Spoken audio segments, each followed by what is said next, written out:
Aloha, namaste. This is Radha, and I'm here to talk about our new moon solar eclipse that is happening February 17th. This is the first in a pair of eclipses. So the first one is this solar eclipse, which happens on the new moon, and the next one is going to be the lunar eclipse that happens on the full moon. This eclipse is happening in the sign of Aquarius, and we have the sun and moon, of course, joined together for that new moon, and then we have Venus and Mercury also joined, and they are a bit closer to Rahu, the eclipsing node, the north node of the moon. So we're going to talk about all of that today and really dive into what this portal that we're already in, we've already been in. I mentioned it in the full moon video a couple weeks ago. We're experiencing the effect of the node's influence on not just the luminaries, but on these other planets for weeks now. And we can see this unfolding. Aquarius is the sign of society, of the larger community that we live in. It's the sign of um, finding a sense of equality or fairness for those who are less fortunate. Aquarius is ruled by Saturn, and Saturn teaches us about humility, respect for those who are aging, the elderly, for those who are sick or handicapped, for those who are poor or less fortunate. Saturn shows us to care for pets, animals, and to recognize where our fear is appropriate. Saturn was in his own sign of Aquarius for 2.5 years. So we really from January of 2023 until last March of 2025, he was in this sign of Aquarius. So we had a lot of time to really anchor into these values, the value of the collective versus Leo across the way, which is the king, the monarchy, the oligarchy, the people who hold power, the people who keep power and pass it down generationally, those who don't necessarily earn their power, but maintain it and hold it. And this cycle began in June of last year, this axis of the nodes being Rahu in Aquarius and Ketu in Leo. So we've been in this full experience since then and really reflecting on who does have the power and how do the systems of governance, of the courts, and of the way in which we funnel money uphold that power. We often say the system's broken, the system's not working, these kind of things that indicate that there's a problem or a glitch in the system. But we rarely reflect on the fact that the system's actually designed this way, that actually people in power stay in power for a reason. It was designed that way. And that's because the system was designed by the people in power. In the United States, we have these checks and balances. We have the Justice Department, we have Congress, we have the presidency. But these systems maintain their own power and work together to do that. So why are we surprised when all of these things can come out? These Epstein files can be released. We can see all of these people in power coming out, and yet there's not really any retribution, right? It's kind of like, okay, we're upset about it, but we're not seeing any actual legal action take place. This is where we're starting to uncover the real Aquarius theme, and especially in the nakshatra of Satyabhishak, where Rahu and Venus are during this eclipse. So our sun and our moon are in a star called Dhanista, which I'll talk about in a minute. But right now I want to talk about Rahu and Venus in Satyabhishak, which is a star that is said to mete out corruption. It's ruled by Varuna. And Varuna is often referred to as the god of the sea, but he's the partner to Varuni, who is a sea goddess. But he is actually the dark sun. He is where the sun goes when it drops beneath the horizon into the water. And his eyes are said to be the hundreds of stars in the sky that see what happens at night. They see the corruption that happens at night. And the corruption is not all criminals, mob bosses on the streets making shady deals. The corruption happens in boardrooms, in courtrooms, in behind the scenes dinner conversations and parties between powerful people. And it's coming to light. It's already coming to light. And who's joined Rahu in the star but Venus, the planet, the graha? Shukra literally means semen. Venus rules relationships, happiness, pleasure, young women, beauty. And we're seeing in real time how this is playing out. That obsession that we collectively hold for youth and beauty and happiness and pleasure and sex is showing up in its most horrific, magnified form through the release of these Epstein documents, right? We're seeing this real-time example of how bad we've gotten as a society and even the acceptance of it.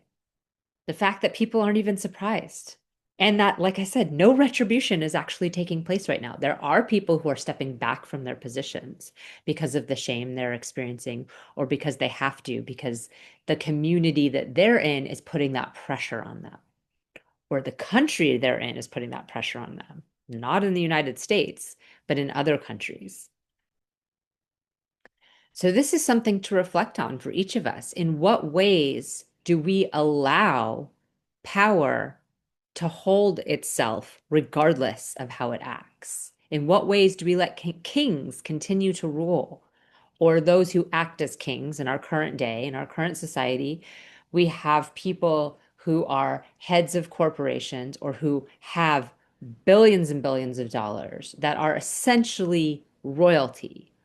They get to pull the puppet strings of the democracy, not just in the United States, but all over the world. They get to pull the puppet strings of all the people who make the laws.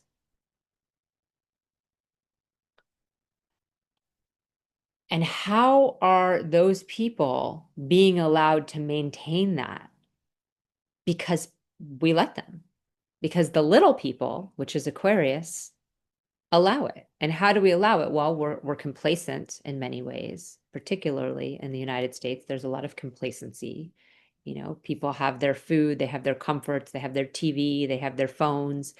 They have ways to kind of check out and avoid and experience this, that it's not really affecting their own life that much, you know, until it's their child or their best friend or their job that they lose. Until it really affects their own life, people usually don't get that excited. And in other countries, they've had more effect from power differential than we've had. So this is one way, is through complacency, but also through the fact that on some level, we accept this in everyday world. We accept old men ogling 13-year-old girls. We contribute to a society that sexualizes youth, that has images everywhere of young people scantily clad acting in sexual ways as a regular way of life. We have OnlyFans making these girls making millions and millions of dollars in a short amount of time. And we laugh about it. We think it's somehow acceptable. It's somehow expected. And then we wonder why these people who have so much power and so much influence get away with it. We expect them to. We expect them to behave this way.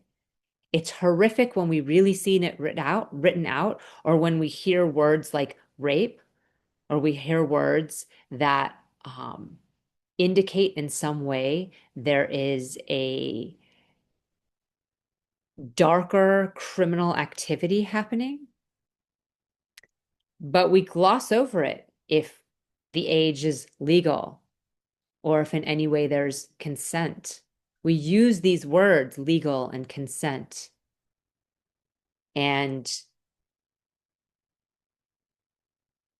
words that indicate there's, monetary value being exchanged in some way, that this is a job someone's doing. We use these things to comfort ourselves and make us think, well, this is a choice somebody's making.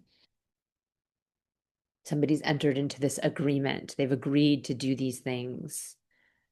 And we don't really look at what influences those agreements, at the power differential that creates these scenarios and gives people these choices.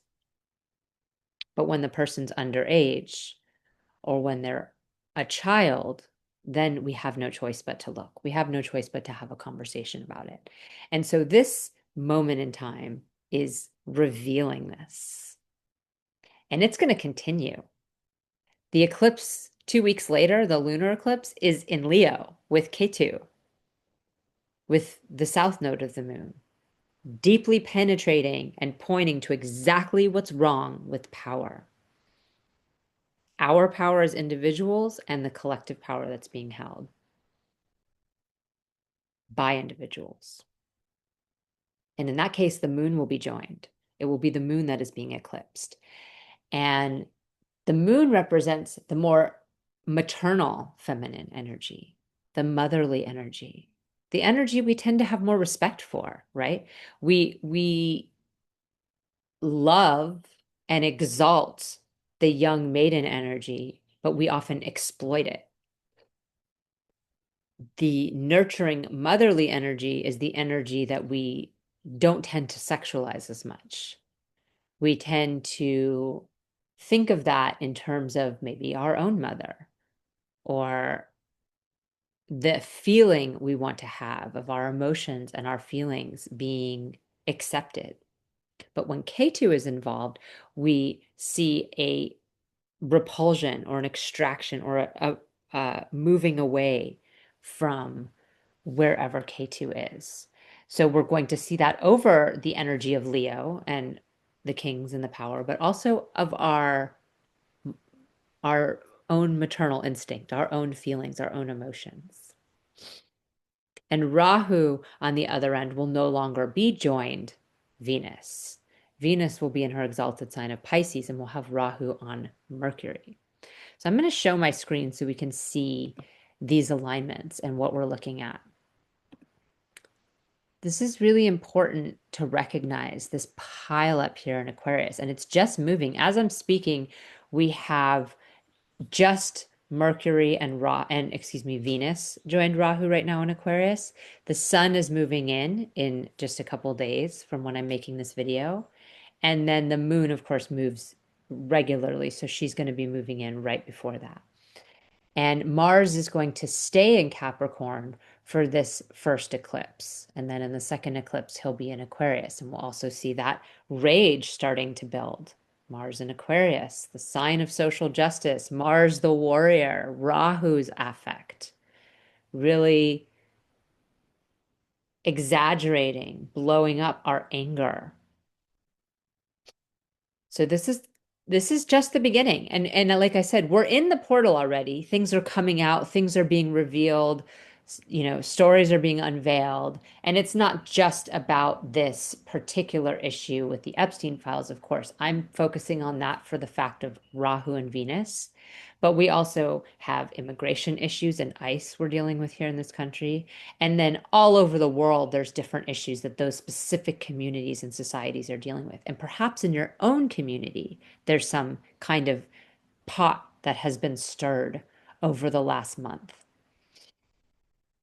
Maybe in your own immediate family, even. And for each of us, Aquarius rules a different area of our life. So whatever area of our life Aquarius rules, that's the pot that's being stirred. And right now, there's still some energy in Capricorn, in that grounded, practical sign of Capricorn. But come this eclipse, which is on Tuesday here in Hawaii, is there's not going to be as much in Capricorn besides Mars. And Mars is actually exalted in Capricorn. So this is a time where our actions and our discipline and our courage are very directed.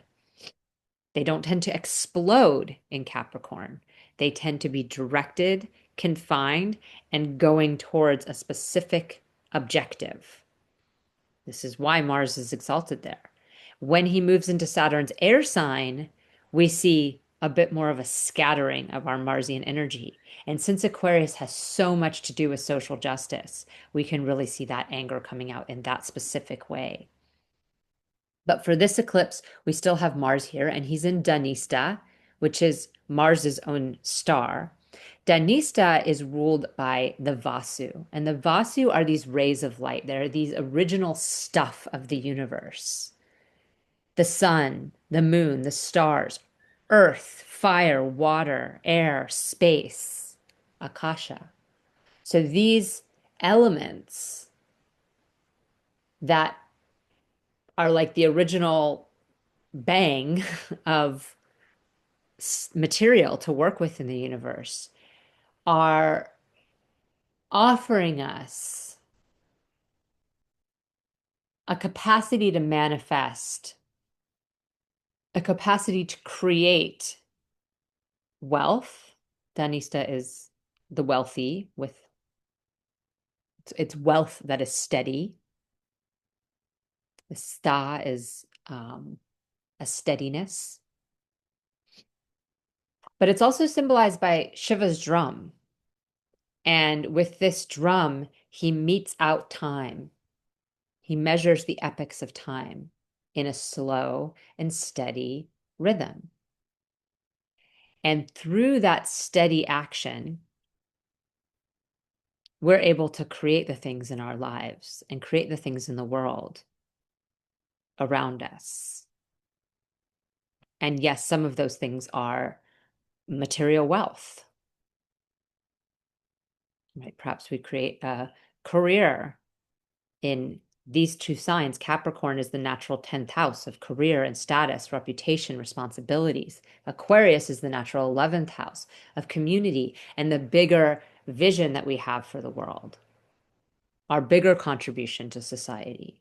And Dhanista moves from Capricorn into Aquarius. So we move from creating something that takes care of our own responsibilities, our own reputation, our own legacy, and we move it into a legacy that will last beyond us, that is actually not about us at all, that becomes more about the community we're serving.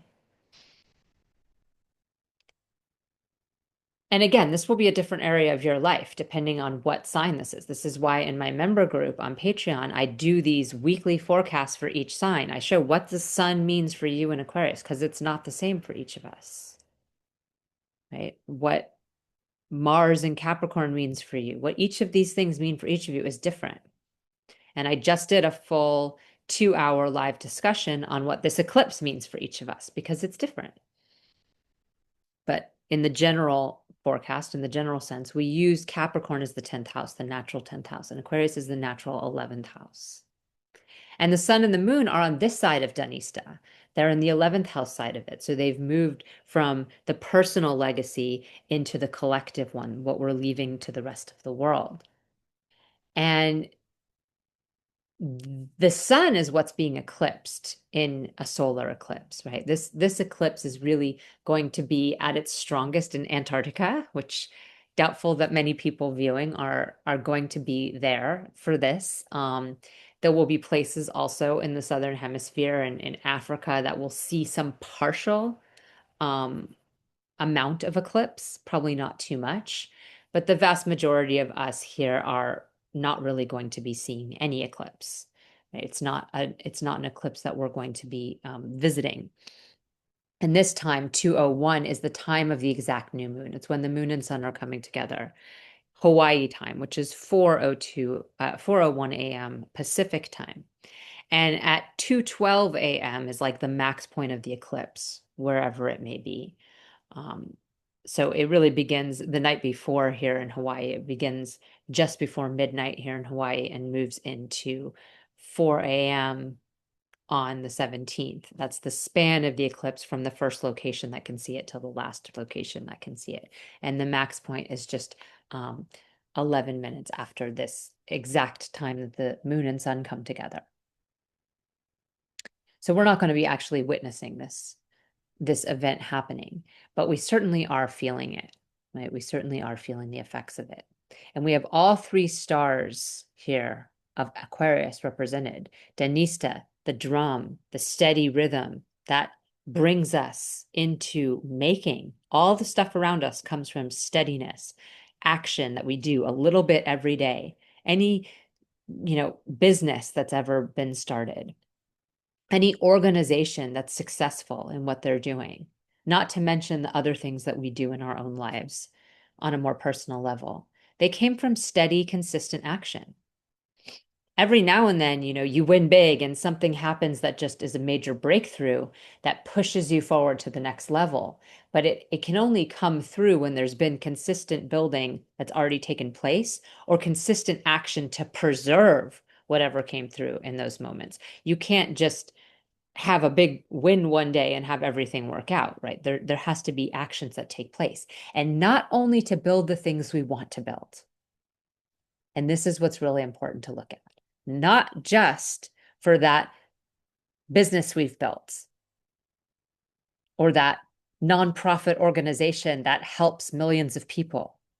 This is also true for the organizations that hurt people.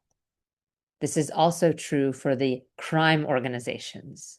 This is also true for the network of powerful people that are able to time and time again hold their power despite atrocious deeds, despite using their positions of power to actually harm people. And not just in these crazy blown up ways that we're seeing with something like the Epstein files. This is systemic. I mean, in our society, good business focuses on the bottom line, even if it harms the consumer. It took years for red dye to be banned. Most of us in the more health conscious community have known that it was toxic and could cause cancer for a very long time. I've never let my child have red dye. It's one of the first things I've told him is to read the label of something. No, you can't have these things. These things are cancer causing. But it's just been banned, and they have years to get rid of the products, to continue to sell these products that have something that's been deemed toxic, to continue to sell them to children on the market. Why? Because we wouldn't want the business to have to throw out their product. It's more important that the business's bottom line is taken care of and that the company doesn't fail than that children are given a toxic substance in their fruit snacks or their candy or their drinks, their fruit drinks or whatever else it's in. This is the kind of world we've built. This is the steady action that's been taken. And it's been built on top of the shoulders of people, regular people. And it's been built because regular people have allowed it. We've bought that drink with the red stuff in it.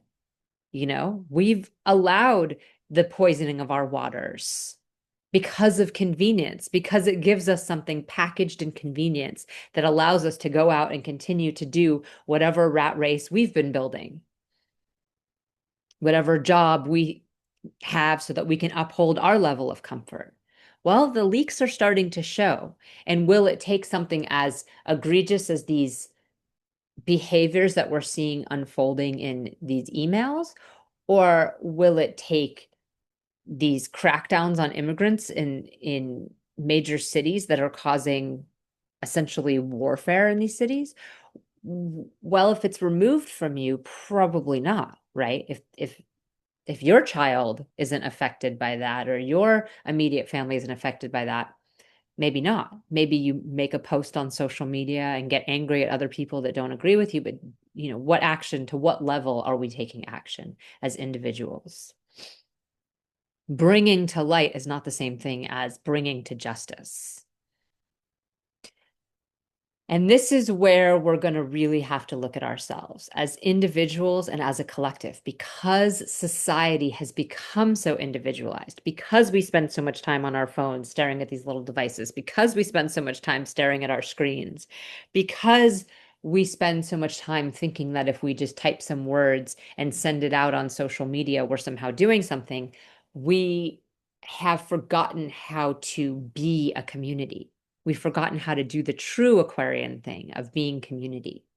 And I live in a pretty communal area, much more community oriented than most people. And yet you still see that strong vein of individualism that people were raised with. That collective carry is it, and it's due to a lot of things. One of the things I note is that if a community doesn't have family bonds, if it doesn't have the generational influence and the elders teaching the next generation and teaching the next generation after that, if there aren't rituals and initiations, and there isn't that family bond that kind of forces everyone to stay together, regardless of if someone angers you, then it's a lot different. These communities that get built in places where people have the vision and the dream are different because the people aren't related. They can kick you out. Somebody usually owns the land. Other people are working on it in some serf-like faction, you know. Some people have the power and money, some people don't. There's all of these things that take place on a bigger stage, take place on a smaller stage. There's abuse, there's exploitation. There's people taking advantage of the generosity of others. Abuse works both ways. There's so many things that come into play, and there's no system of integrity to mitigate that. And this is all by design, right? This is all intentional. The indigenous model of community where we have these certain people who've made their way to the top through age, through time, through respectful devotion to source and to nature and to using the resources and to caring for the community they're in charge of. That is not the model we're living in. We're living in a model inherited from kings and takeovers and wars and unnecessary violence, violence based on greed and spite and revenge. And like it's a game, like it's a game. Like, oh, we'll take that place. Oh, we'll take this place.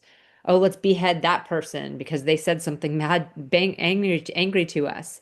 And I'm holding my power because I have to hold it for me, not for the care of those around us. And that's not the original inheritance of a king. In Hawaii, there were kings, and there were kings all over the world that held their power and their place, not just from their lineage, but also from their sense of responsibility and duty to those they were kinging over, right? To those they were ruling, it was their responsibility to care for them. And that's been largely lost, and it hasn't been fixed by elections and democracy because it's very easy to lie to people. Commercials lie every day. There's, there's things that happen all around us on the news that are supposedly facts that are distorted and given to us, fed back to us as propaganda or advertisement. It's very, very easy to lie to people. And most people kind of just want to believe whatever's told to them because it's easier. It's not that easy to be constantly railing against the machine, or raging against the machine. That's not the easy path. It's it's a path that's going to provide a lot of pain and suffering along the way.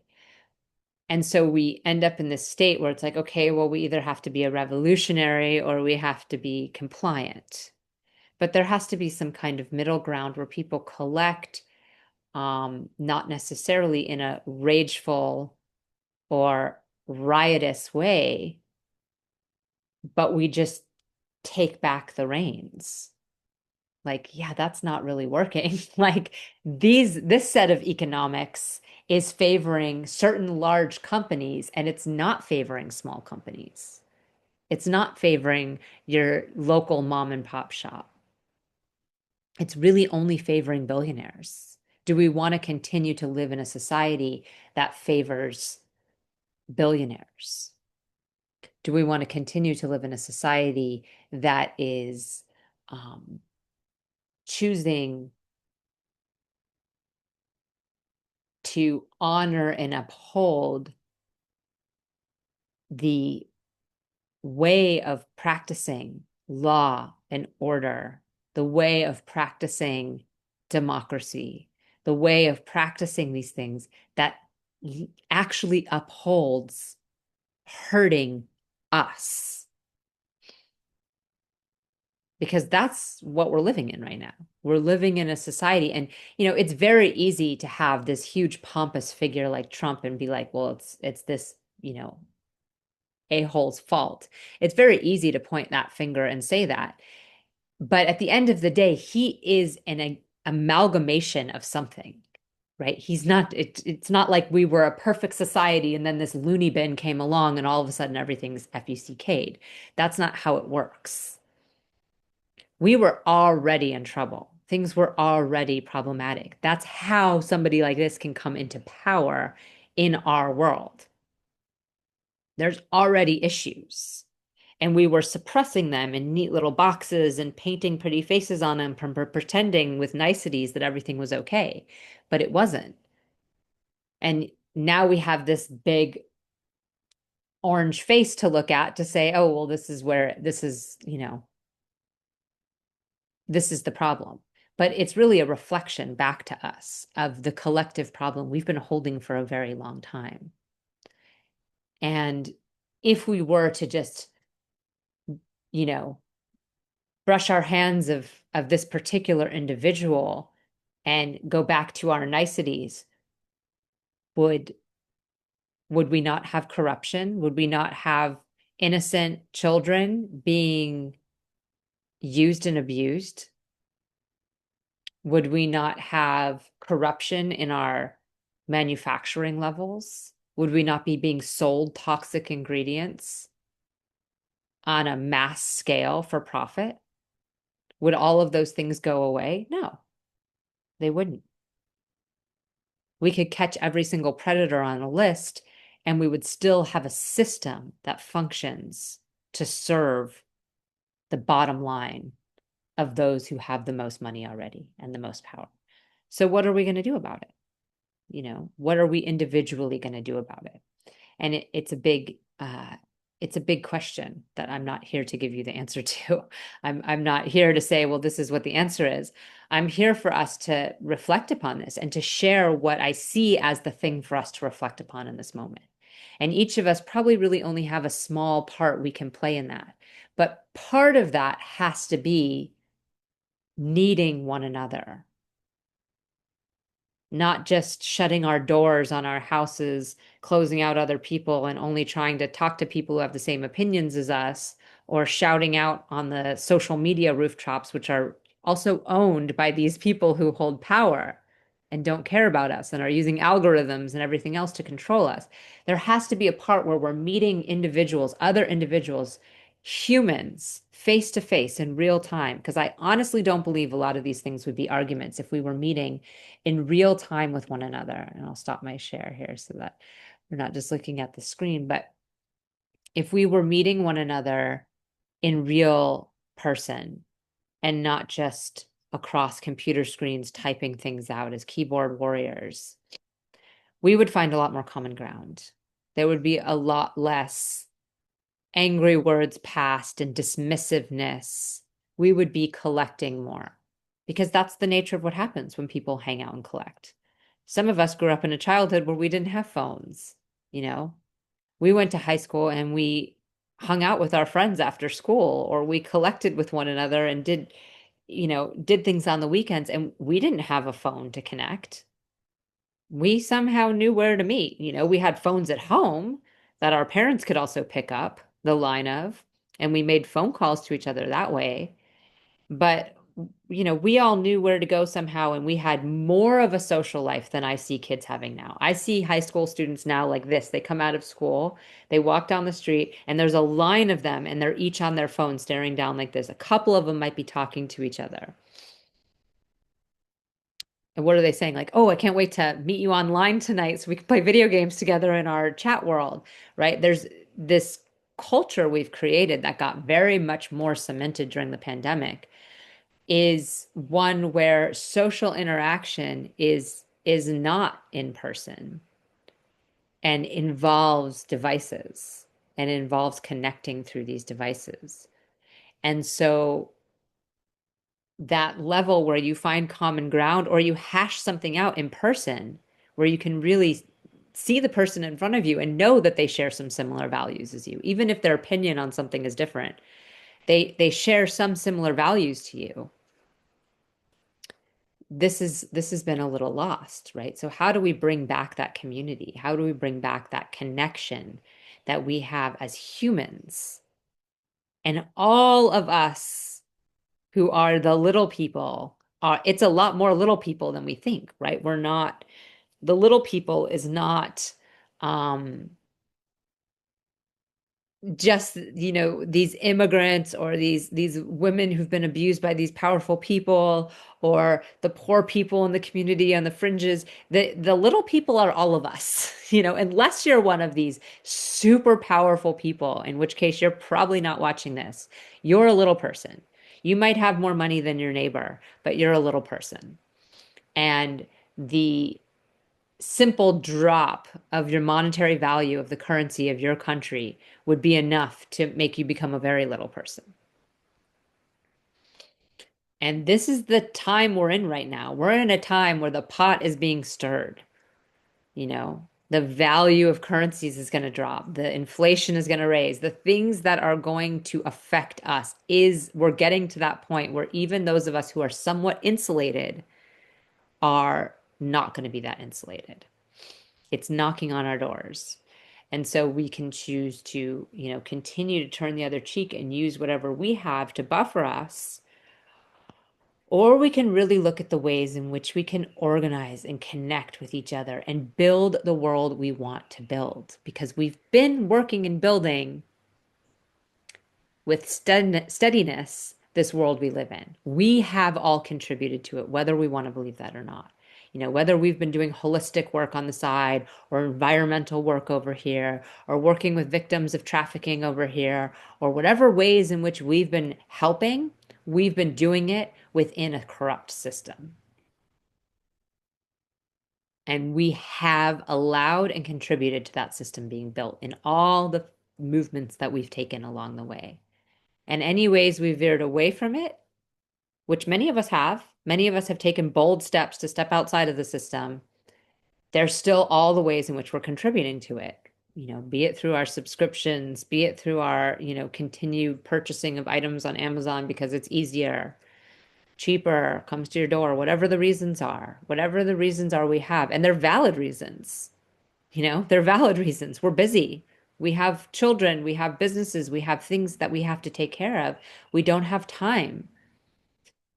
But Saturn is also about time. Saturn's the ruler of Aquarius and Capricorn. And actually, he's fundamentally about time, showing us we only have so much time, the pressure we feel to get something done because we only have so much time, the constriction and limitations we feel on what our options really are. And Aquarius is where we have to break through that. And Capricorn, we live within the confinement, we live within the limitations, and we just try to survive. In Aquarius, we try to break the barriers of what is possible. And each of us can do that on an individual level. I mean, truly, I believe that if every person meditated every day, it'd be a lot easier, a lot harder to control your mind. It'd be a lot harder for you to believe everything you see on TV or in the news or the commercials or what your doctor tells you or what this, you'd have a lot more skepticism because your mind wouldn't be so constantly affected by everything going around you. And we are affected. We are living organisms in a living organism, and we're all one big breathing living organism. And what's happening over there affects you over here. Even if it's not knocking down your door, it affects you. It affects your nervous system. It affects your mind. The vritti, the waves in your mind, are not just from your own anxiousness. They're from the anxiousness of the collective that you're feeling. when it's a windy day. We just came through a bunch of winds here in Hawaii. I feel myself in an anxious state. I feel less grounded, and I have to do practices to ground myself. So the final part I'm going to talk about, I know this has been a longer video than I usually give, and perhaps a preachier video than I usually give, and that's okay. Sometimes those are called for. Is that the Sunday, well, here it's Sunday, the 15th, 2 days before our lunar, or I mean, excuse me, our solar eclipse. And it's not exactly 2 days, it's in this titi, this moon phase of Chaturdarshi, that is the waning moon of this particular new moon. This is Shivaratri. This is the great night of Shiva, Maha Shivaratri. Every month we have a Shivaratri when the moon goes through this Chaturdashi titi phase. And the phase of the actual new moon is Amavasya. So it's a whole period of time that begins the day before and ends. The time that it actually ends is this 2:01 time when the moon and sun actually come together. Amavasya begins roughly around then, the day before. So on Sunday, over the night into Monday morning here in Hawaii time, you can look for your local times. Really, you could probably just Google your local time, but there's websites that will show you also. There is this period that is the Mahashivratri at this particular time of year. It's said to be that the axis of the earth is such where if we sit upright, if we meditate through the midnight hour, if we eat light or fast, if we say these mantras and these prayers, that we are more aligned with source, we're more capable of connecting to consciousness at this time than any of the other Shivaratris that happen every month. The new moon is always a time to move into a meditative state. It's when our mind, the moon, is literally connected to the sun, consciousness. It's that marriage of Shiva and Shakti every month. But at this particular time, we have the strongest power to really, really connect to source. And this particular Shivaratri happens to fall in the new moon, that's the solar eclipse. So we have the influence of Rahu here upon us as well. The moon will actually be joined Mars on Shivaratri. In fact, I'm going to go back to my little share screen to show us. And so this is the eclipse. And we have Neptune and Saturn. So I just added oh, sorry, I haven't actually shared the screen. Here we go. So this is our eclipse, and I just added these outer planets of Neptune, Saturn, of Neptune, Uranus, and Pluto here so that we could see them, simply because Saturn and Neptune are so close together for this eclipse. This is a conjunction in Uttara Bhadrapada, and Saturn again is the ruler of Aquarius and Capricorn. Saturn is the great meditator, the one who moves us through time. So this was the other end of what I was saying before I moved into Shivaratri, because this is our time to meditate, right, as in Shivaratri. But Saturn, as the keeper of time, asks us to learn how to move beyond it. And we're moving beyond our limitations when we're moving beyond time. We're moving beyond the boundaries of time and space that we know. And this is an interesting thing to juggle with the collective reality that I was talking about at the beginning of this video. It's more along the lines of what I often talk about, right? Is these practices that we have that allow us to see things in a different light. Because when we see them in the light we're currently looking at them, our options are like this or that, or, fight or flight. But when we get into these deep states of meditation, or we start paying attention to our dreams, Neptune rules over this dream world, this illusory world. Neptune is the natural ruler of Pisces in the Western system. We don't in the Vedic system, we don't really use these planets because they weren't seen with the naked eye, right? 5,000 years ago, when this system was written down, these planets weren't seen with the naked eye, Neptune and Pluto and Uranus. And they have a greater effect on the collective than they do on our personal horoscopes, on our personal charts, because they move over such a big period of time. And their gravitational pull, remember the word for planet in Sanskrit is graha, which is the gravitational pull. It's grabbing us. It means to grab. It's grabbing us. The gravitational pull of these planets is much farther, right? So it doesn't influence us as much. But when it's influencing an outer planet like Saturn, that is out there also, Saturn's one of the farthest planets, we have a different energy. It's affecting Saturn.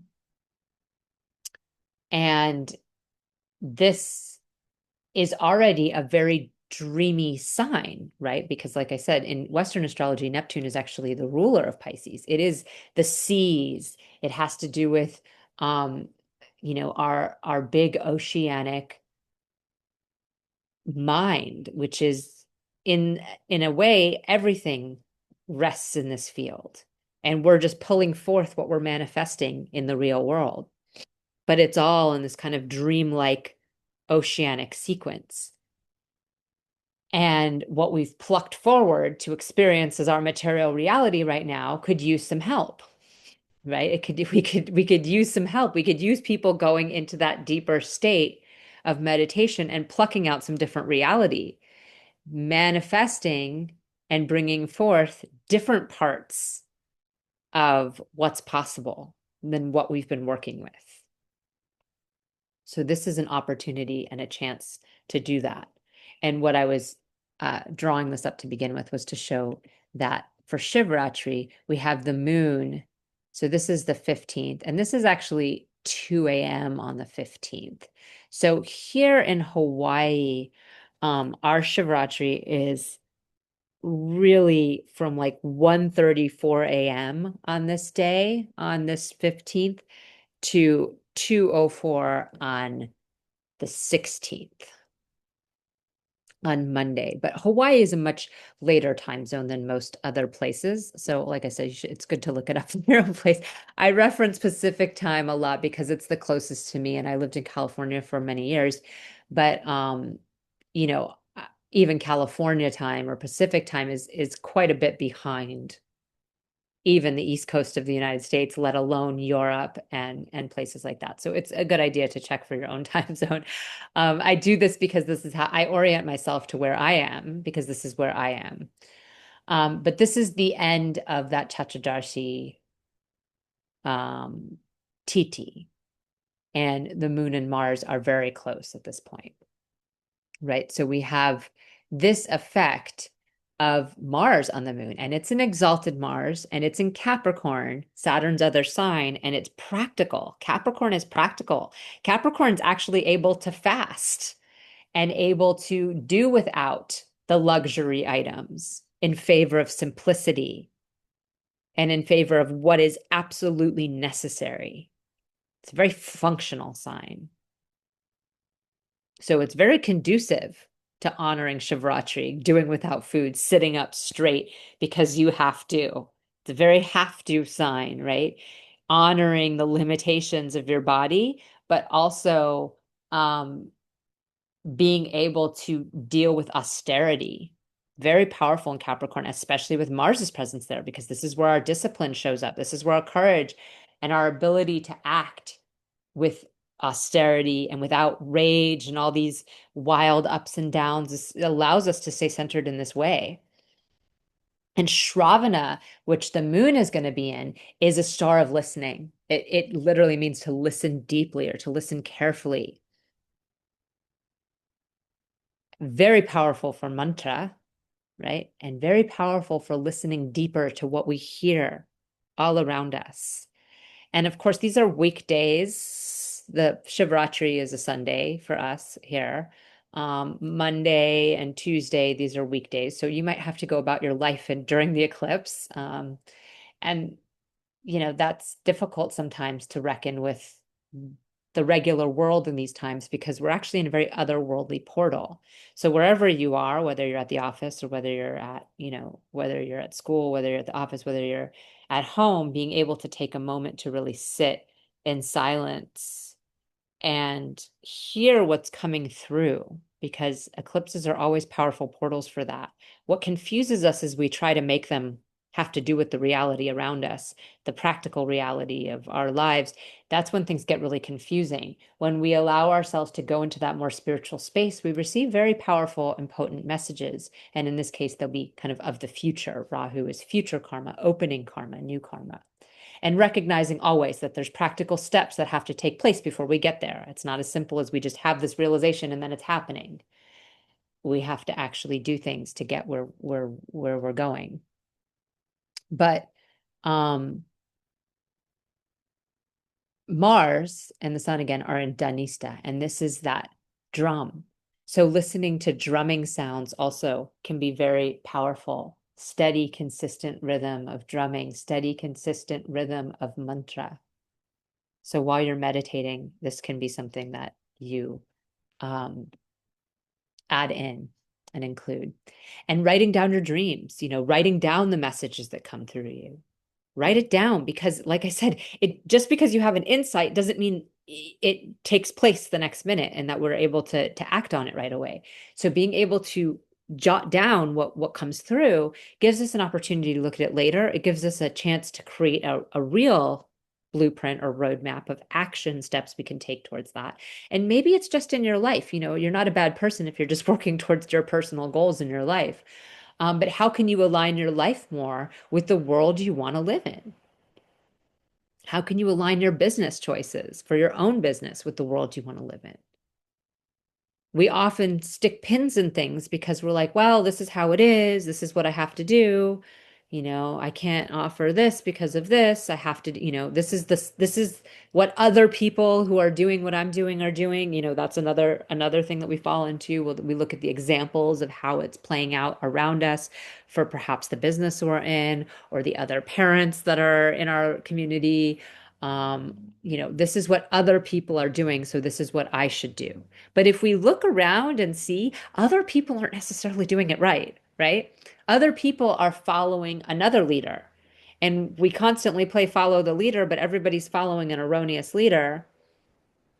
Then we end up where we are now. Everyone's following the wrong leader. And we're in this moment in time where everything's kind of coming apart.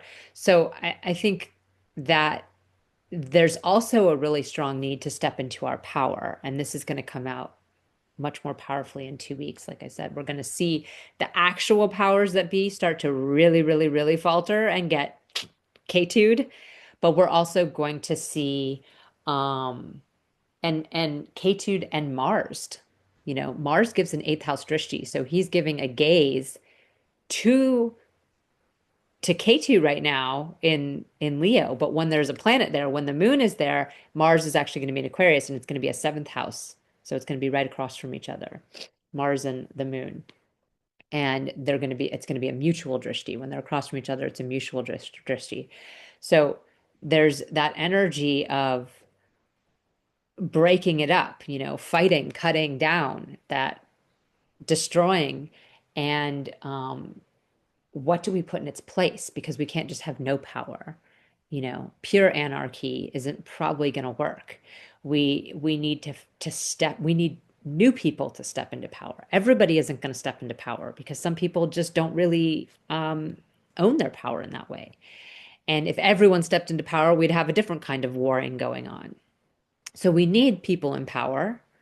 We need them to be strong people in power, and we need them to be righteous people in power. And that's the one part I didn't mention in this. Thank you. This really is one of my longest videos, and I do apologize. But this is a big moment in time, and it's really important to reflect upon it. One more time, I'm going to show my screen and show Jupiter. I had this time thing over here, so I wasn't looking at it. Jupiter giving his drishti. And actually, I'll go back to the actual eclipse on the 17th. Jupiter is giving to Mercury. Mercury is about to go retrograde. Jupiter's still retrograde in Mercury sign of Gemini, and Mercury is about to go retrograde for that second eclipse on March 3rd. Mercury will be retrograde. Jupiter is showing us past information in Gemini, our beliefs around it. Jupiter has to do with the justice system, with righteousness, which was what spurred me to remember that I hadn't mentioned Jupiter. Our ideals, our belief, what inspires us, but it's in Gemini, information, retrograde, past information, going back over things, reviewing things, maybe redacted things. And it's a ninth house drishti, which is a drishti of Jupiterian themes, of our beliefs, of our ideals, of our wisdom, of our teachings, of what we supposedly found everything we do on, what we believe. This is supposed to be the 10th house of our career and our status and reputation and responsibilities comes after the ninth house. We're supposed to be inspired to do certain things. It's supposed to be within our belief system. It's supposed to be based on truth, right? And then what we do and build for ourselves, then we can lift up to a higher realm. That's supposed to be the progression. And we can see that what we've believed and what we've predicated everything on maybe hasn't been based in truth. And that's what our whole Sagittarius pileup a couple months ago really asked us to pull up by the roots in Mula. What are we predicating on? What do we believe? Now, maybe we did that in our own life. Maybe you're a Gemini rising and you did it in your relationships and how you look at relationships. But are we able to do this for our collective as well? Are we able to look at the beliefs we have predicated and founded everything we're doing on? That's for each of us to decide, right? There is no answer. I'm not here to give the answer because there is no answer. We each have to answer that for ourselves and take what little steps we can forward that feel aligned with truth for us. And maybe the most you can muster is a post on Facebook. Maybe the most you can muster is doing a video. Maybe there are choices you're making in your own life, in your parenting or in your business model that help to incorporate what you look at as a more holistic and organic and righteous system of governance for your own world and your own people immediately around you. The answers are not simple, that's for sure. But the one thing that this is really teaching us is we also can't go at it alone. This is not an on your own kind of a thing. We need help. We need each other. The amount of wealth one has, the amount of comfort one has, the amount of reputation one has is not enough to buffer us from needing each other. So no matter how much wealth and reputation and status you have in your nice little house, when things really go down, which, here in Hawaii sometimes is as simple as a storm, certainly in other places too, there's these snowstorms, there's hurricanes, there's floods, there's all kinds of fires, there's all kinds of things that pull us out of our safety, right? That pull us out of our safety zone. It's our neighbors that help us. It's the people who live immediately around us that help us in these situations. So if nothing else, make your first step getting to know your neighbors, if you don't already. Building those connections with the people immediately around you. Get to know the other parents at your child's school, or get to know, volunteer for some organization in your community, volunteer for your local politics, get involved somehow. This will help. And, of course, do your own practices, meditate daily so that your brain is clear and less easy to manipulate and less confused when presented with so much information, less likely to believe everything or to jump to these sort of erroneous conclusions based on what the collective mindset is. It's not even what necessarily a collective mindset's thinking. It's at this point it's algorithms. It's like based in a whole computerized universe. It's robotic thinking. It's not even real human thought. It's being fed back to us as what the people believe, but it's not even necessarily true. So start talking to real people. And blessed Maha Shivaratri and Eclipse. And I hold prayers for all of us in this. Om Namah Shivaya. Wow. And also, I must say, if you are interested in knowing what this all means for you specifically, you can reach out to me for a reading. You can go to radhahomeastrology.com. I have personal readings I do.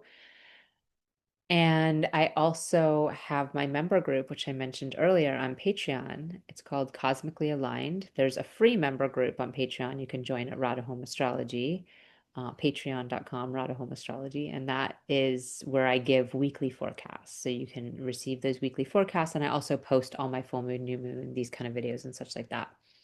And then if you join Cosmically Aligned tier, I offer weekly transits for your signs. So whatever your rising sign is, which is going to show what's happening to you, what you're doing, the actions that are actually affecting you and that you're actually affecting the world with. I do that for every transit. And most recently I did one with the group on these eclipses, and there'll be a written variation of that too that will be much simpler. But I did a live discussion where we talked about people